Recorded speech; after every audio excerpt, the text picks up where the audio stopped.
This is Tom Morgan from The Leading Edge with Andrew Markell. One of the best things about running this community is you get introduced to fascinating people through various different walks of life who tell you about things you've never had any experience of and weren't even on your radar at all. Andrew is one of those people who has had a fascinating background, and we're here to talk about Yiquan today, something that I've never heard of, but I'm now absolutely fascinated by. Andrew, thank you for joining us, and just tell us your background and how you got into this crazy stuff. Sure. So I was living in Nepal when I was 20 and 21 and learned Nepali. I went there to study Buddhism, but also to train and to spend time climbing in the mountains of the Himal. And it was there that I got introduced to, I met this extraordinary person, Choki Nimar Rinpoche, who took me in and just trained me and then trained me around him and the other young monks. And I had an advantage that I spoke Nepali, so he took a liking to me. We had a very fun and jovial relationship, he and I. And it was there that I began to learn this critical distinction because I was curious why he was training me so differently than all the Westerners. And it was Nepal at that time was in and around Bodh was filled with all these Westerners from um, Colorado and Naropa and all these other places, and they were all learning and training much differently than me. So I was curious about it and also a bit jealous because they were reading advanced texts and it was all this fancy pantsy stuff. And it was there this was a constant source of banter between us. But basically what he introduced me to was this concept called there's two kinds of training. There's the hot meditation practice and the cold meditation practice. And essentially for all the Westerners that were coming, they were being trained in cold meditation practice, which was designed to be a meditation practice that soothed their nervous system, that allowed for them to move the anger, the heat essentially out of their system by regulating their thoughts, by calming their breathing, by setting their posture. But that was what I noticed right away is that's not how they were training. That's not how the young monks were training. That's not how he was training. And he said the way that we train is called hot meditation. And we train instead to expand through our nervous system, to build power through our nervous system. And we don't train that to the people from the West because they're already hot. And I found that to be incredibly intriguing. And so we started training. And then when I came home, back to where I was living at the time in Oregon, I was a climber and I had injured my arms and my elbows from overtraining. So my friend brought me to Gregory Fong, who was training in Chinese fighting arts, of which I had zero interest because my sense of the fighting arts was that it was something, from Saturday morning cartoons or Saturday morning TV. So I went there just to get training for my elbows to heal. And it turned out that I was leaving and then I was the last one to leave and I was getting my bike unlocked and I turned around and he was moving on his own, unhindered, no students. And I had never seen anything like that before in my life, like that kind of movement, that kind of speed and power. So immediately as I was transfixed and I said, I'm going to learn that. Whatever that is, I'm going to learn that.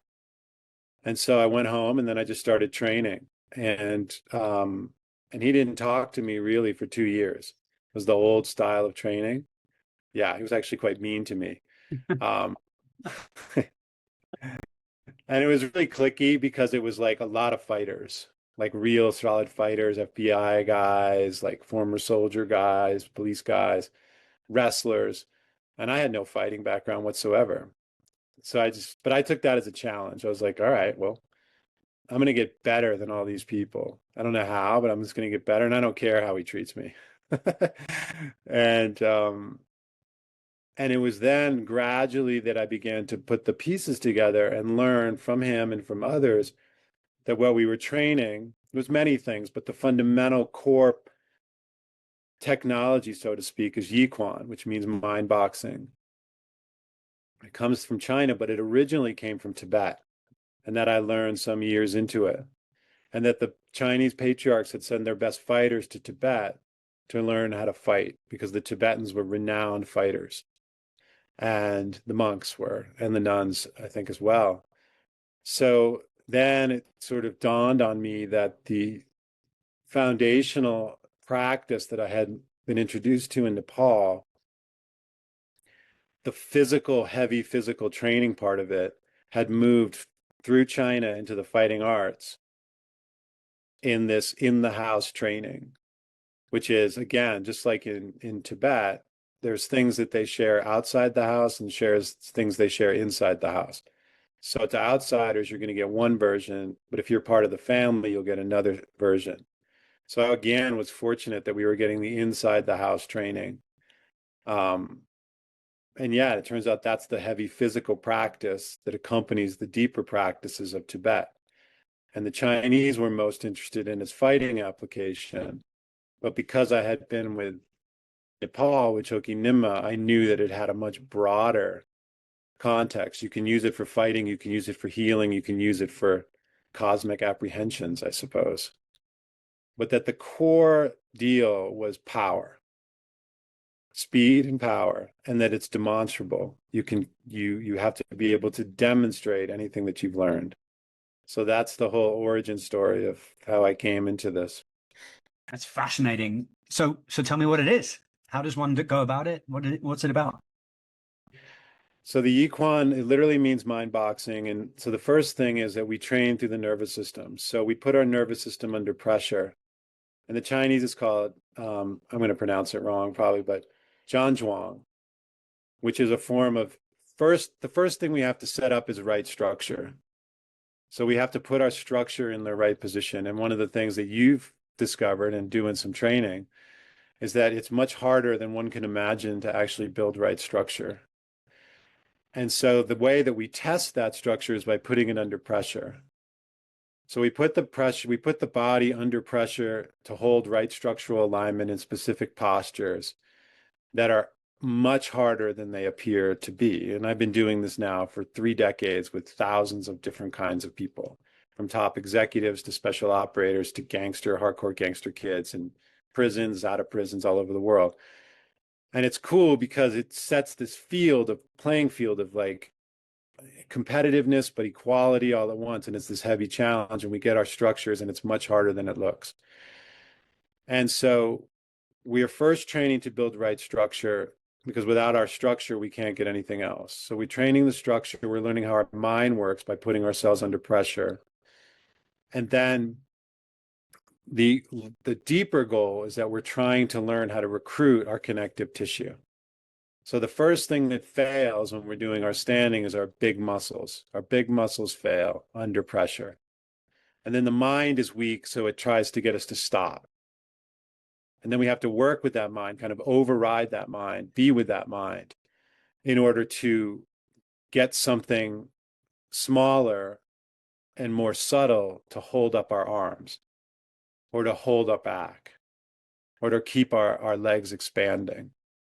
And so that's the key, is that we push ourselves to the point of failure, forcing our body to recruit capacity that it otherwise wouldn't recruit, because we're only going to recruit capacity under pressure. Just like if you dream of building muscle from the couch, you're never going to build muscle. You got to go to the gym. You got to push yourself. You got to continue to push yourself. You have to break in order to sort of build back up again. I mean, that's the basic premise. But in this, it's much different, because we're actually using our mind and our body in this different way. It's very concrete, very demonstrable, very real, very subtle on some levels. And so we're actively trying to recruit, because the larger goal is to build our tendon and ligament and fascia, and to actively recruit that, which has massive movement potential, massive martial art applications, athletic applications, and also from a health standpoint. It's very powerful. And modern science is beginning to catch up to this with things like isometric loading. And a lot of top athletes are being explicitly trained to recruit their tendons. And Tom Brady is one of the more famous athletes who radically shifted his training modality after he tore his, I think it was either his MCL or ACL. He started working with Alex Guerrero, and then he radically changed his diet, but that's well known. But what's not as well known is the way that he's really shifted his training to start building connective tissue instead of shortening muscle through heavy weight training, to elongate muscle and working on his mind and body, because as a quarterback, his main gift, besides his athletic ability, was his ability to first and foremost assess, analyze, pattern recognition, the defense. That was his genius as a quarterback, better than anyone. But then the key to Tom Brady's success, and you hear defensive players talk about it all the time, was that he would own their mind. And in the Yiquan, we call that owning the center line. Jordan did that. Kobe did that. Great athletes will they talk about owning the mind of their opponent. And you can do this through overwhelming brute force. That's one way to do it. But that's not how Tom Brady did it. There's something else, that the linebackers would say, like they would just feel owned by him. And there was nothing they could do, right? And what is it? You could say his processing power, the speed with which he could process was so superior. But it's not simply being able to process, because he then had to execute. And being a professional quarterback is one of those things where your speed and power has to be superior, because the windows you're working in to actually execute are so small. And the defenses are so good. These are the best athletes in the world. So he's a fascinating case study on how he was, and obviously longevity is without question, that he was able to continue to do it for so long at such a high level, at such an incredibly difficult position, and probably the hardest of all sports, professional football. So that's really what we're after. We're building that right structure, and then we go from right structure to movement, because you can't move if your structure collapses. And that's something that we call test of power. And you're starting to do a little bit of that. And it's like, how do we get the power out with our punching, with our movement? And that's a whole nother conversation. But it all starts from right structure with the mind, that we have to learn how our mind works. Our mind only is going to reveal how it works to us under pressure. And if we don't have our structure correctly, our brain's not getting oxygen, our thoughts not working, nothing's really working well. And it's one of those things where we don't even realize how off our structure is until we get set up and we have to hold it for an extended period of time under pressure, and we fail. And it's cool because it's not spiritual or woo-woo. All you got to do is take a peek over in the mirror and see how crappy you look. And 10 seconds earlier, you were in right structure, and 10 seconds later, and you don't even know it just happened to you, you're collapsing. Yeah. And that's why it's been so beneficial training with you for the brief time that we've been working together, because you can pick up when my alignment drops, which is something I suspect that people wouldn't be able to do on their own. And just to make it clear to anyone listening, the standing practice is essentially, in my experience, has been holding a position, again, that kind of looks like it would be pretty easy, but then over really a very short space of time, you're starting to get the shakes, you're starting to really fold under the pressure, your mind is starting to go. And the reason why I've enjoyed it is because, I notionally run a community based around consciousness, and that's been, one of my focuses for the last few years. But often I feel that you need a highly intense experience to combat the intensity of the world that we live in. That very, very slowed down, cold meditations often don't fit my attention style, to be candid, right? I need something relatively intense. That's why I focus on Brazilian jiu-jitsu so much and do that 3 or 4 times a week. And even though I'm on the bunny slopes of Yiquan, I can already see the benefits. One of the things that you've talked about, one of the most overused words in both longevity and finance, is anti-fragility, something that gains from stress, but it actually seems super applicable to the work you do in Yiquan. Could you just explain that concept? So the core principle of anti-fragility as it applies to the training is that, for example, we spent the last 2.5 years through the Dawn Collective, or our hybrid nonprofit, working with special operators from the United States, special operations community, and then similarly, special forces, SAS in the UK, all of them either reserve or retired. And so one of the things that I learned is that they're in the military, there's something that they're really focused on, resilience training, right? And that they're really good at resilience training in terms of training the body to bounce back to baseline after an exposed deployment or pressure or training or whatever. But resilience makes a fundamental assumption that is an error in this world, and that is that the baseline that we have today is going to be adequate for the world, the moment, the contradiction, the attack, the reality we're going to encounter tomorrow. So the key with anti-fragility is that we have to constantly find a way to move our baseline. And we have to leverage the world as our dojo to help us to do it.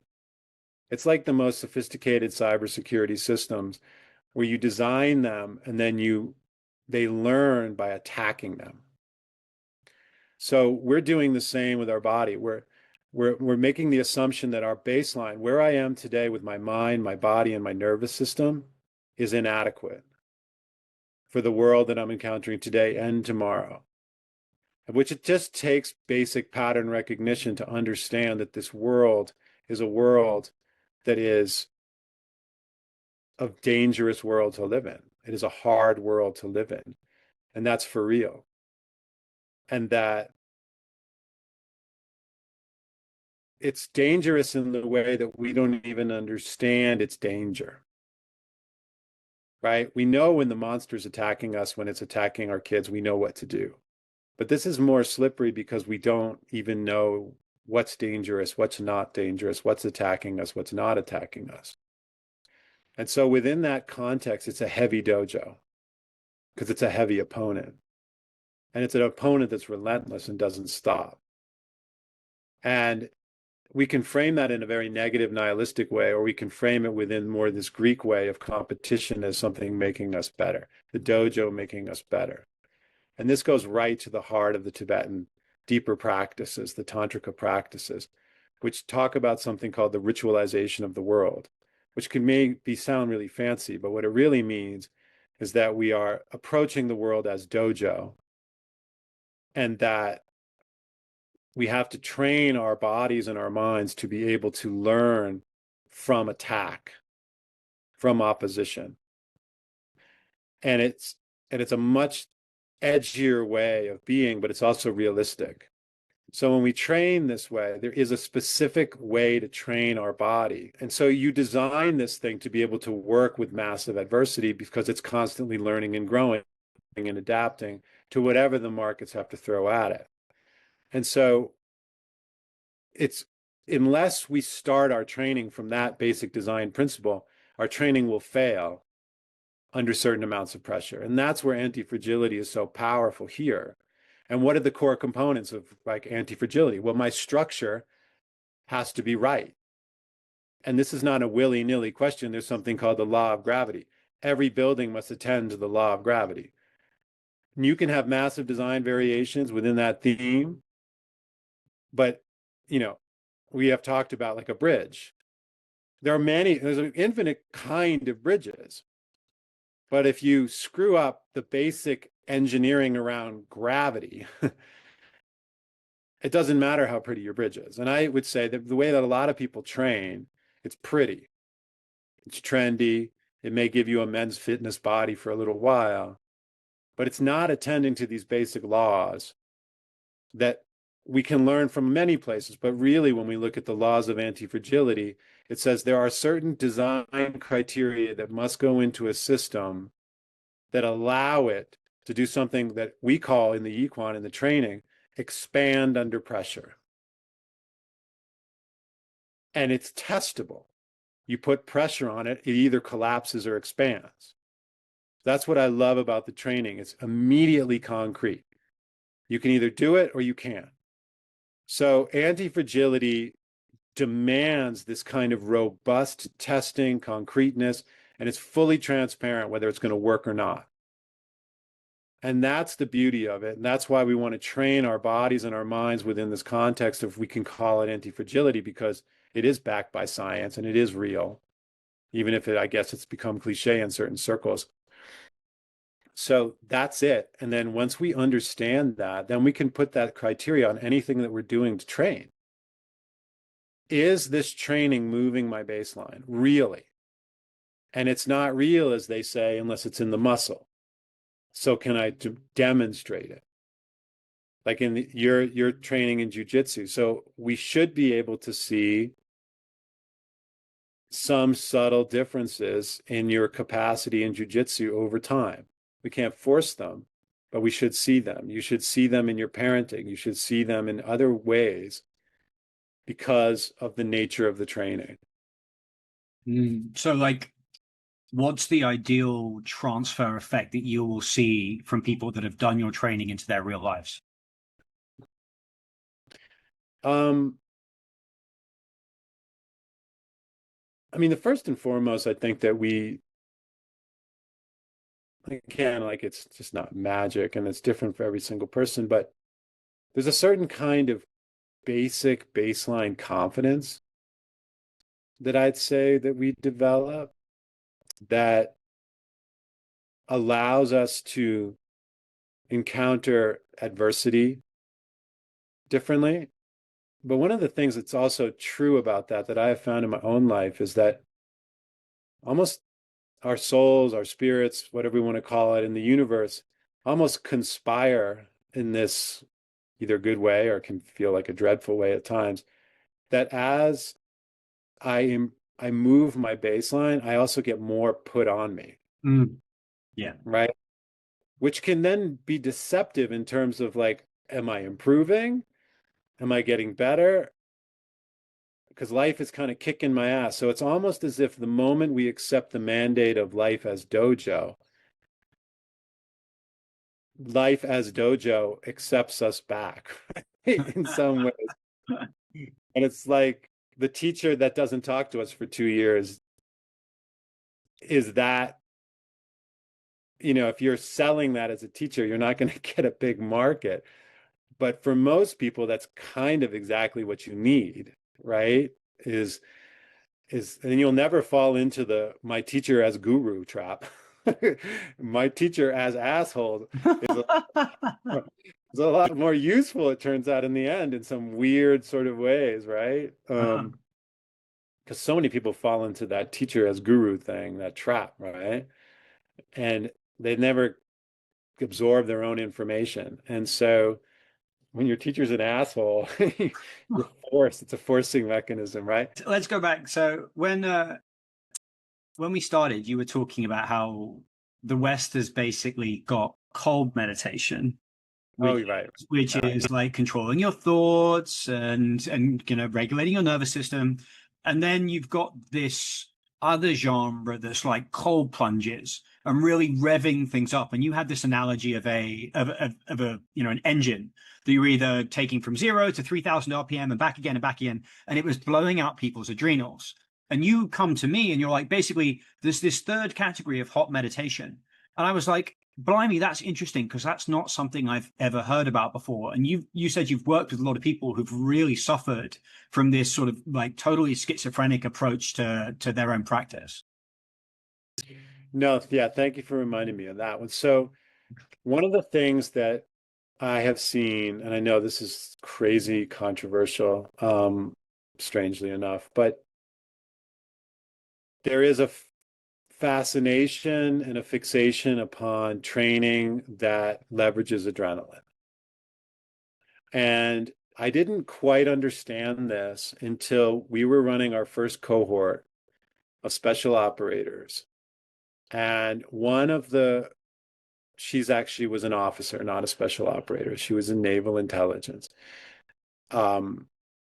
surface warfare intelligence, to be exact. Amazing person.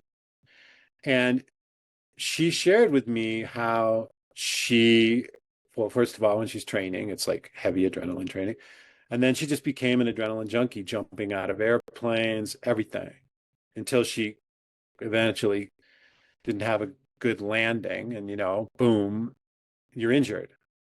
And now what? Because now you're confronted with this reality that like all the benefits of that adrenaline training are gone because now you can't literally, physically can't do it. So it was a real existential crisis for her, as it would be for anybody who's used to that kind of heavy duty thing. And so she was in, when she started to work with me, malaise would be too strong, but she was like not able to train hard, which sucks if you're used to training hard. It really sucks, you know? So because her body had taken such a toll, and it turned out that that framing, when I applied it to all the other guys that were part of this first cohort, who were all special operations community members, and I started to map that onto the myriad of symptoms that they had in their bodies, inflammatory systems, other symptoms, and other kinds of things, and combine that with just the sheer like fact that they'd been lab bunnies to all kinds of medical interventions and exposure to neurotoxins as part of their job. I saw this pattern of how their training operated, and their practice operated post training, and that this obvious thing emerged for me is that, oh, it comes to the point in our bodies where we train a heavy adrenaline training in our 20s, and it's fantastic and it works and it's exciting and it allows us to override our bodily sensations, which is a great deal of what you have to be able to do to get invited into these elite units. You've got to be able to push yourself to extreme levels. Part of that is to differentiate, and part of that is so you're prepared. But clearly the evidence is so overwhelming that that particular kind of training after you leave, when you hit your 30s and your 40s, can be catastrophic to the body, because now you're like out of gas. And the way that I would frame it is like you've been writing a check against a bank account for so long and there's no more money in the bank, but you keep writing the check. So you keep pulling from your adrenaline, your adrenals. And so many of them had these issues all around the inflammatory process with adrenal fatigue and blah, blah, blah, blah. So it became really ultimately clear to me that I need to explicitly help everyone to understand that we are training a heavy physical training, an intense training that's going to train us how to train in this way without adrenaline. And why is adrenaline so addictive? Because it gives us focus. And it turns out that most folks who are working with trauma injury, because of the way that trauma injury affects the flow of information between your brain states, between the amygdala and the neocortex and the frontal lobe, it becomes very difficult to focus because we're constantly in this sonar searching for threat, intensity of fight or flight reality. We're constantly in an overactivated sympathetic nervous system. So when I get a big adrenaline push, it basically clears out the pipes, so to speak, and I get this moment of focus, which is what we love about, and people talk about the runner's high or whatever. We love that level of focus. It's addictive. It's real. We want to be focused in that way. We drink coffee. What does coffee do? Give us an adrenaline surge, right? It gives us, but the thing is, it's completely unsustainable, and it causes all these health issues. So the question is, can we train with even more intensity without the adrenaline? And that gets to your original question. Sorry to go kind of all the way around. The idea is that in an adrenaline surge, I'm either at 0 RPMs or 5,000 RPMs. And in the Yiquan, we want to train to hold our RPMs at 1,000 during the day, 2,000, and then be able to use our mind to go from 2,000 to 3,000 and 2,000 to 4,000. But we have a baseline RPMs. And we don't just move from sitting on the couch dead to full throttle jumping out of airplanes. Cold plunges work in many regards, and I'm not saying they're bad, but one of their main mechanisms of action is, what do they cause? A surge of adrenaline. So much, if we apply that standard to so much training, we see that a lot of these high performance trainings are just basically ways for you to get adrenaline moving through your body, to get the focus, the calm, the confidence, that you require to then move through this heavy duty attack filled day, but it's not sustainable. Yeah, something I wanted to ask you about.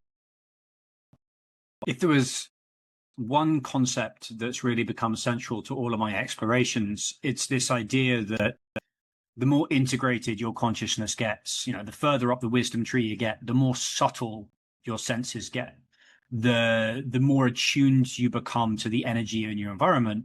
And it seems to me that Yiquan really helps with that. Is that true? Yeah, and not to open up a whole nother kettle of fish, but when you go into the actual Sanskrit texts from which this whole idea of consciousness emerges, it's not actually consciousness, interestingly enough. It's our ability to discern. It's a training to discern what is real from what is not real. And so, and there is a way to mark evolution in that level of discernment, pattern recognition. So, pattern recognition and discernment, as we get increasingly more complex with it, requires more and more subtle seeing, subtle reasoning, subtle noticing, so that the things overlooked by common sense, overlooked by others, we start to see and sense, and they've always existed. We have not had the capacity to see them, and seeing, clear seeing, clairvoyance, and everything that's built on clear seeing is directly proportional. Our capacity to do that is directly proportional to the capacity of our nervous system to first be moved from dysregulation to regulation, and then from regulation to evolution. So the capacity of our nervous system to deal with complexity will determine the degree to which we can be discerning in the world, which will determine the degree to which we can see clearly and understand clearly what is happening. See, that is insanely powerful to me, just that last phrase. How specifically does Yiquan and the training help with that? Well, the training is designed specifically to train through the nervous system. Yeah. And the nervous system is the jet engine. If your nervous system is weak, your power is going to be weak. And the nervous system is, if your nervous system is dull, you can't explode with power and speed. And so you, with training, and you can do this, you've had this ability before you met me, I could tell, but hopefully we're refining it a bit. We're always apprehending the person in front of us based on a nervous system apprehension, always. And Gladwell talks about this in Blink, but he's not specific really enough about it. The real thing that's happening is that we're taking stock of another person's nervous system. We're assessing where it is. Is it disjointed? Is it what? Is it what? It's what? And then we're accommodating accordingly. The nervous system. If you really pay attention to how you interact with people, you're in New York City. Yeah. So when you're walking down the street, people talk about the buzz of Manhattan. Well, Manhattan has a nervous system, right? And you can tell when it's off, when it's on. And because it's a high threat environment, it's a high potential, but it's also a very high threat environment. Like I'm in Bozeman, Montana right now, overlooking the mountains. This is not a high threat moment for me, right? But if I'm walking through New York City, I have to be on alert. It's just a matter of course. And what am I checking out? I may be looking at the face of the person. People call it I'm making a sense of something, but no. Your nervous system is tuning into everyone else's nervous system and making all these decisions, calculations, whatever. Those aren't really the right words, but you know what I'm saying. And the question is, are we doing that intentionally with skill or intuitively and accidentally? So that's what we do. And that's why it's so beautiful. It's the dojo. You train, you do your standing, you do your movement, you do the exercises, you figure out where you're at, and then whether you like it or not, you're on the street, you're picking up your kids, and now how is your nervous system working? What are you tuning into? What are you paying attention to? What are you seeing? And then ultimately we can go from seeing to influencing.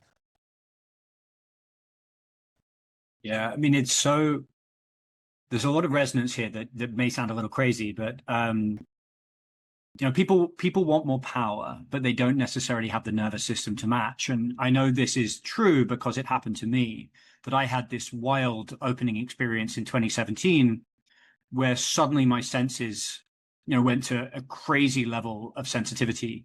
And anyone that came within 12 feet of me in Manhattan, I could sense their emotional state. And it was something I didn't think was possible. But it also blew me out. Like my wife and I rather unwisely decided to go and see Blade Runner in IMAX that night. And I was so open, the first couple of minutes of the IMAX literally put my body to sleep as I think a defense mechanism. And I regard it now a bit unromantically as becoming fully right hemisphere dominant, basically having all of the filters blown off. So I had this incredible sensory acuity. Like I ended up going upstate for the weekend just to get out of Manhattan because my senses were so open, and I could hear leaves, crack on the trees 150 feet away. Like it was like that movie Limitless with Bradley Cooper. It was completely insane, but also debilitating because I realized later my nervous system was simply did not have the capacity to discern what information was relevant. Let me ask you, let's I think this is really good. Let's like actually dive into that a little bit more. Yeah. And I would ask a different question. Perhaps it wasn't that your nervous system didn't have the information. Think more precisely about what was actually going on. Like, what was your physical experience during that time that was overwhelming? What was overwhelming about it?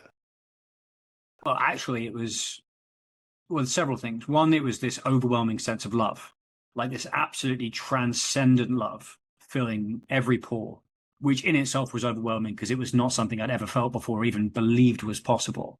But there was also like a pure input.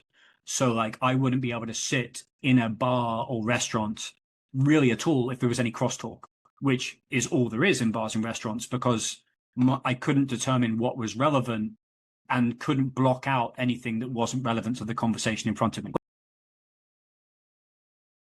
Okay.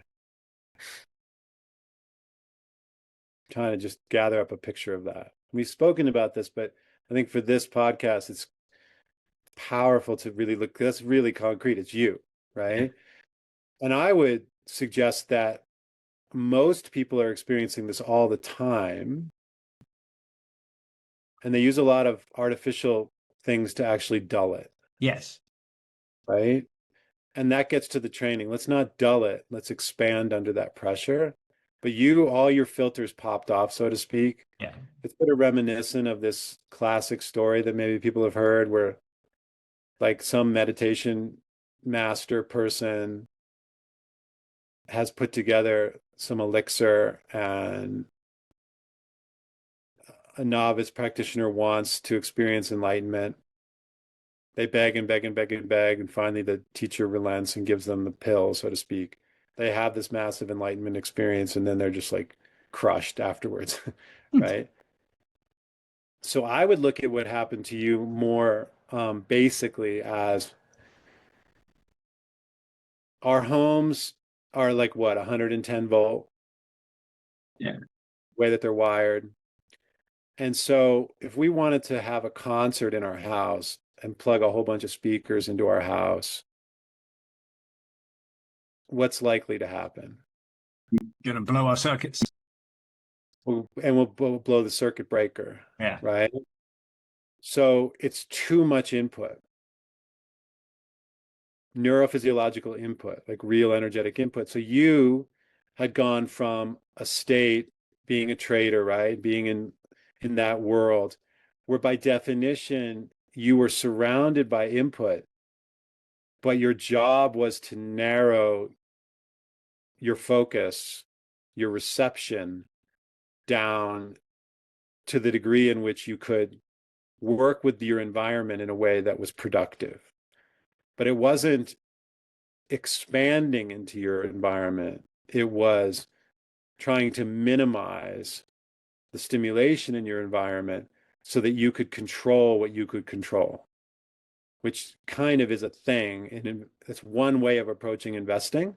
It's one way of approaching life and relationships. I'm going to minimize the stimulation to what I can control, and then I'm going to try my best to control it.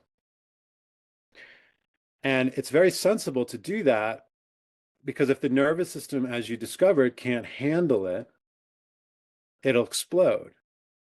And for some people, it's actually catastrophic, right? They like go bonkers. The nervous system can short. You can override even the circuit breaker. So what really happened to you is that you were ready at some level of your being for an experience where that circuit breaker was not going to work and you were going to be okay. You weren't going to like fry out all the wiring. You were just going to get tired and get a bit of a revealing into a level of capacity and potential in yourself that you had been choosing to just not tap into, right? And I would say that very positively, you were choosing not to because you didn't necessarily have the support or the skills or the whatever. It wasn't the right timing. And all of a sudden it was right timing. And I think just your nature of who you are, you like loud gong, loud bells. Like I like them too. Like I don't sometimes like subtle messaging. I kind of need a loud thing, right? My wife does not appreciate that often about me, but it's kind of true, right? If it's quiet and subtle, I will ignore it or miss it, right? But that was like for you, it's your nature. I think that's why you like this kind of stuff.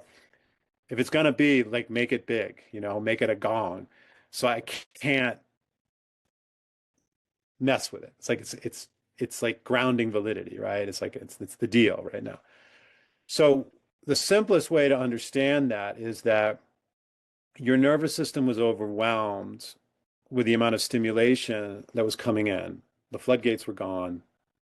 And then it sets you on this path, I would say, to begin to learn and train your body and your mind how to be able to hold more and more of that stimulation. And like the leading edge is a way that you are able to invite in all this stimulation and information, but it's mostly like it's energy, it's stuff, Yeah.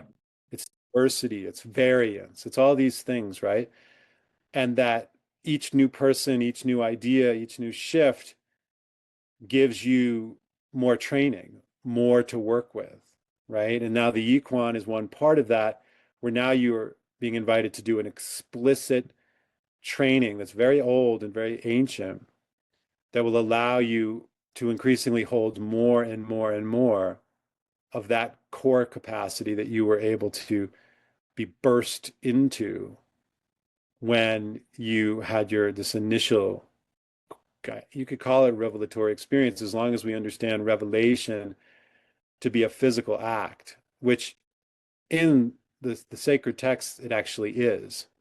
The revelation is the emergence of something real and physical that always existed, but somehow our cellular structure is able to be with it, observe it, work with it now. And then it shifts everything thereafter, right? So that from creation to revelation. And so that's what's, I think, really exciting about your initial revelatory experience, is that it was a real physical thing. And that you have, what's also, I think, extraordinary about it, from my perspective, is that you committed to that, right? You like committed to doing it, to like, all right, this is the path now for me. I've got to learn how to master this experience. And that's it. And you didn't turn back, which is always, I believe, the precondition in all these training programs, all these approaches towards mastery.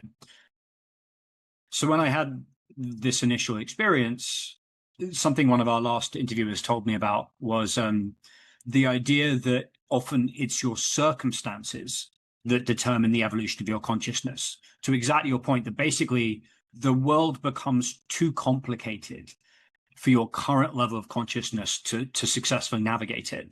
You know, a caveman would probably not be able to successfully live a life and hold down a job in Manhattan. And there are situations where the world gets too complicated for your current level of development to handle it. So for me in particular, I was doing relatively well at sort of an achievement level stage within Wall Street. But then when I hit a wall, all the skills that I was going to need to be able to pivot to, you know, a way of being that I felt more meaningful and fundamentally more energetically attuned required a way of being that I just had no experience of. So I believe that, like, very temporarily, something shocked me into this new world where suddenly all those senses were open. I had no foundation for it, so it blew me out like a light bulb in a nuclear reactor. And over the subsequent 8 years, I've been like stabilizing the experience.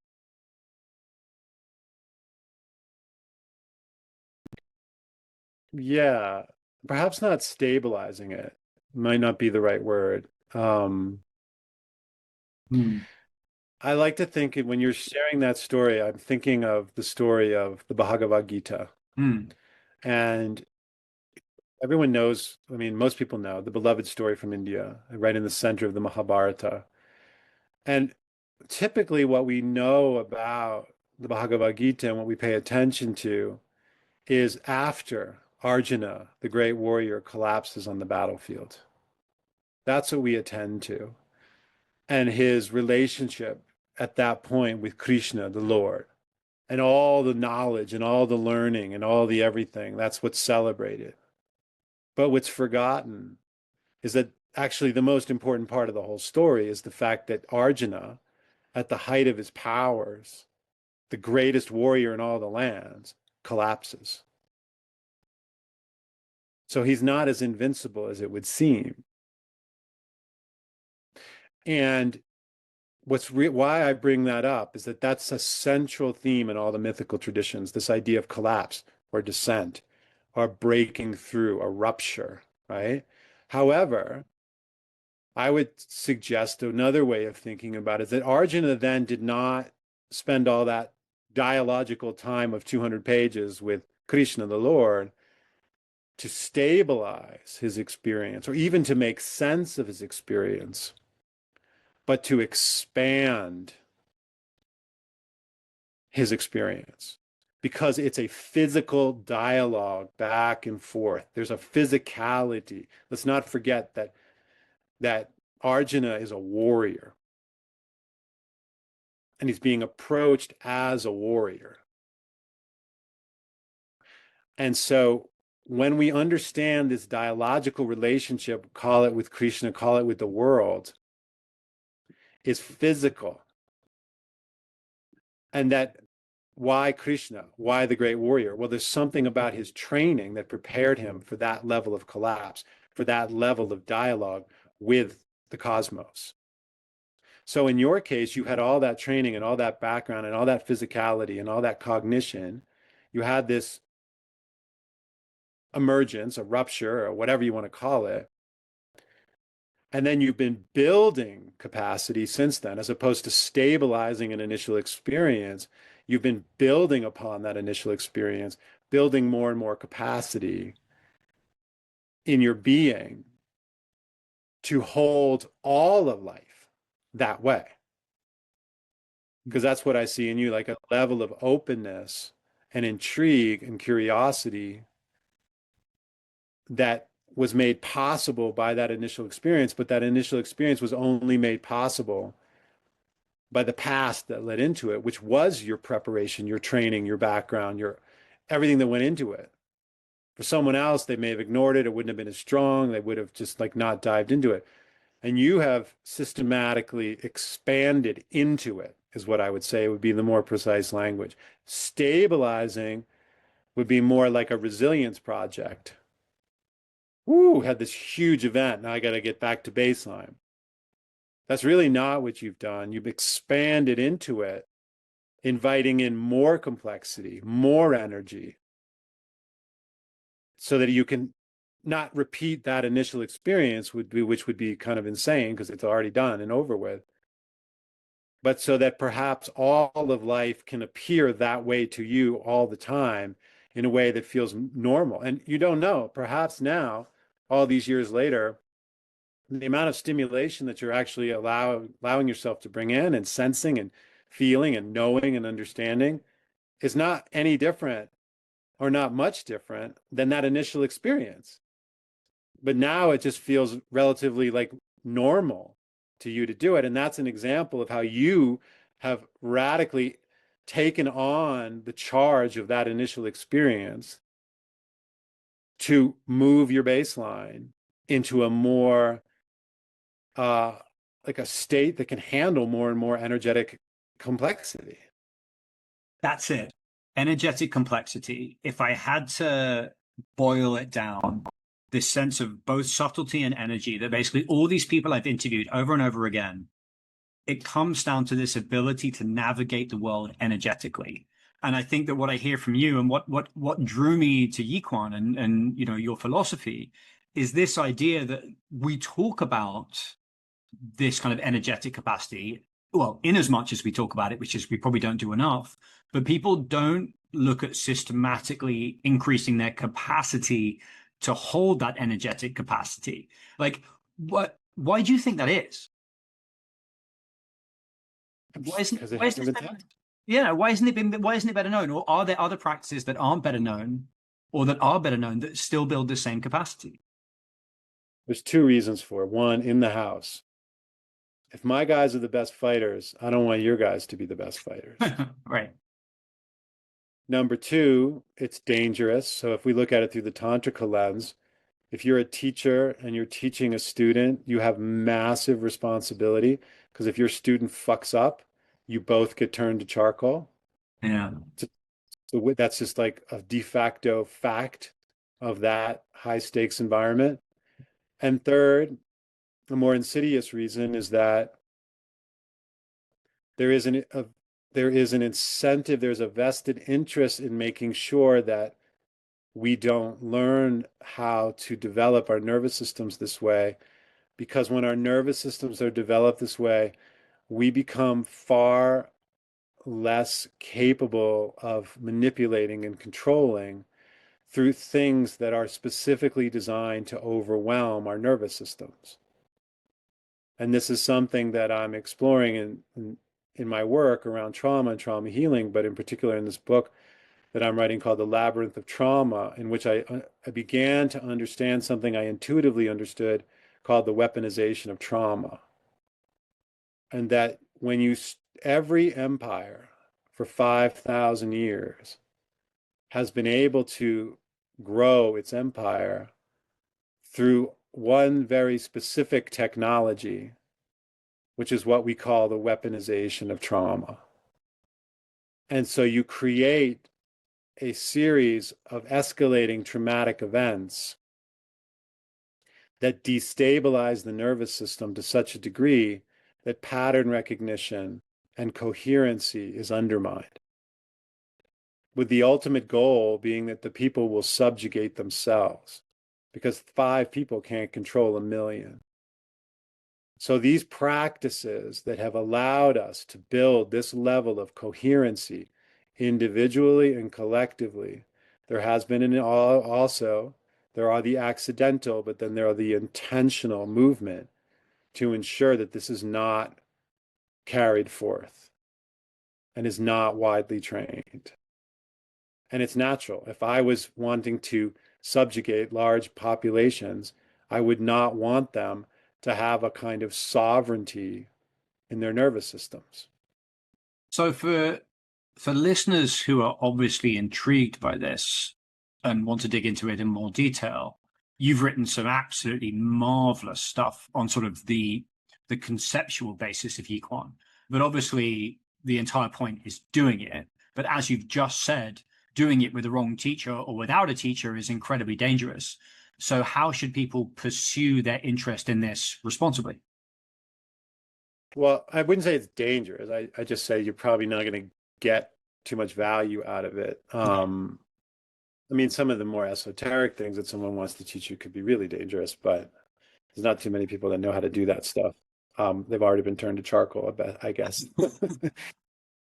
But yeah, on the Dawn Collective website, the dawncollective.org, where we showcase the work that we're doing with the community of folks that we're doing trauma healing with. There are some pieces on there, and we're building other media platforms at the moment. I think I know that to disseminate more information. So I think the best way at this point to get in touch is to reach out to me through the Dawn Collective, like Andrew at thedawncollective.org. And this could run the gamut from training to trauma healing to just curiosity. And I think the other thing, of course, is to come through you at the leading edge and inquire, because you and I are trying to understand ways that we can scale this into multiple environments. So, and then I'm actively training people and working on the book. So, and most of the way in which I translate what I'm doing is actively into programs that I'm a part of or projects that I'm a part of. But I think through what you and I are doing, Tom, is that we have an opportunity, I think, to build a lexicon and a set of materials that we can begin to disseminate through your community and then into the larger community in a way that will really make sense to different groups, like those that are really working with trauma healing, those that are working with high performance in work or athletics, those trying to become good parents, those dealing with all manner of adversity. I think there's a foundational set of core practices, and then we want to learn how to translate them into multiple domains really coherently. That's beautiful, and a lovely way to finish. And I'll put links to all the relevant materials in the show notes and in the article that accompanies this. Andrew Markell, fascinating stuff. Thank you for your time today. Thanks so much, Tom. It's been great.